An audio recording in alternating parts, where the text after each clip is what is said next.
Mississippi. So you have a gripe. I have a gripe with the SEC. All right, that's not too the money. Go ahead. The Tennessee-Alabama game. I would say we all watched it. Maybe that's a little hyperbolic, but it felt like everybody watched that football game and enjoyed the heck out of it, right? It was everything that we love about college football, and specifically the SEC. Yeah. Stadium, rabid fans, electric game, back and forth, points and points and points and more points and rivalry and songs and pettiness and a field storming. And it was awesome. The visuals after the Tennessee-Alabama game were everything that's great about college football, and it's what makes college football different from the NFL, because you don't have field stormings in the NFL. You don't have that visual. You don't have the cigar smoke rising up over Neyland Stadium after they beat Alabama for the first time in a decade and a half. That was amazing. And what is the SEC doing to respond to that scene? They're trying to make sure it never happens again. Reading from a press release, the Southeastern Conference Working Group on Event Security will review and update policies intended to address post-game spectator intrusion on competition fields and courts in the SEC.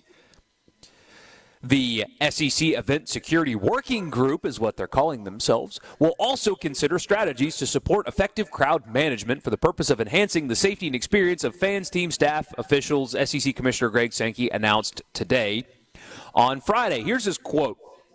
Current conference policies need to be reviewed and improved with a focus on addressing field and court incursions by spectators after contests. The SEC's Working Group on Event Security will focus its efforts on reviewing existing policies, blah, blah, blah, blah, blah, blah, blah, blah, blah. The SEC is trying to change the punishment for field storming because the punishment's not working and people keep storming the field.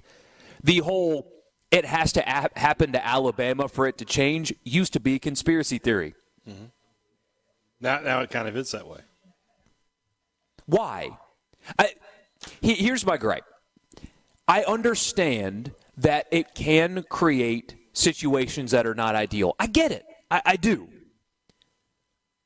But instead of ruining this because poor little Nick Saban was scared, which is what he said, by the way, in a press conference, he was scared walking off the field. Oh, poor you with your multiple police officers escorting off the field. I'm sorry you were scared, and I'm sorry your player can't keep his hands off a woman. Oh, Porky's rolling. Go. But why would you not get this working group to figure out ways to keep one of the coolest things about college football intact while also making it safer? Instead of trying to eliminate it, figure out first, how can we keep this around while making sure it can happen without incident? Why is that not your focus? I feel like the problem is there's no middle ground. It's either you're Clemson and you're doing it every week so everybody sort of knows the procedure and it's safe or it's spur of the moment, and if you try to stop them, you're going to have a much bigger problem. You're going to have a much bigger crush of humanity, and that's how people really get hurt. You know, people tend to not get hurt when you have a field storming, but if you try to stop them from having a field storming and you're like pushing them into each other, that's when people can get really, really hurt. And I don't know where the middle ground is there. Yeah. So, like, what do? Do you redesign stadiums or build in ramps to make it easy to get down on the field and say, stuff like that? Try to keep it orderly. I don't know what the answer is. That would be a good idea. I think but we can workshop this and get smart people and logistics people to workshop this to save it. And this is the example I use all the time. Now, it's not near as intense as Tennessee's, but Clemson fans, they storm the field. They don't just go on the field. They storm the field after every single home football win. Doesn't matter the opponent, they do it. Now, I think it's a little excessive. I think it's fun. I've been a part of many growing up. It's a really fun thing to do. But I think it's more fun when it doesn't happen very often, when it's more unique. But they do it without incident.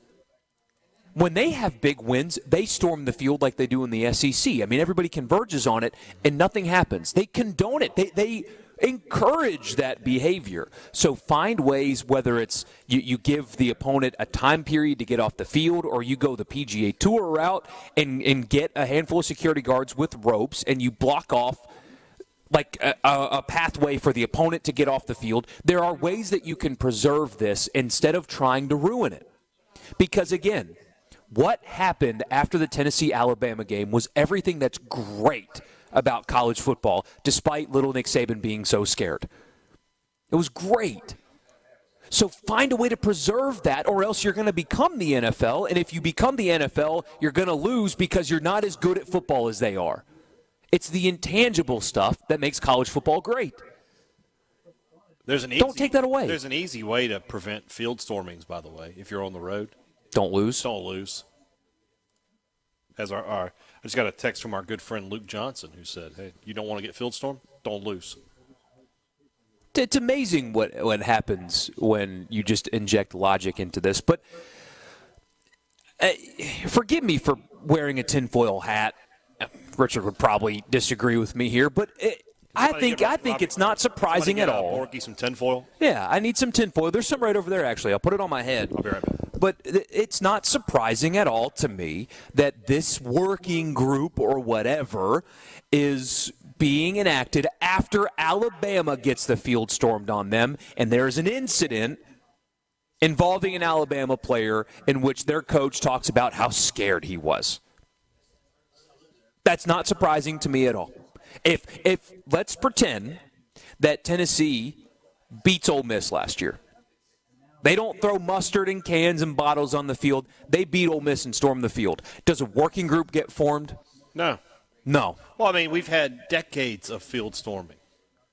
Every team in the West except for Alabama has stormed their field. I'm almost positive of that. Yeah. But once it happens to Alabama, and it has happened to Alabama, that's the kick six. Auburn stormed the field. Maybe they let Ole Miss stormed the field after they beat out. But remember, there was no incident where Nick Saban was scared. So I don't know, man. I mean, I get where you're coming from. I also get that people want to be safe. You don't want to get people hurt on a college football field. So I'm a little more in the middle here. I'm more leaning towards you because I love to watch field storming. I love the emotion and the pageantry and the passion of college football.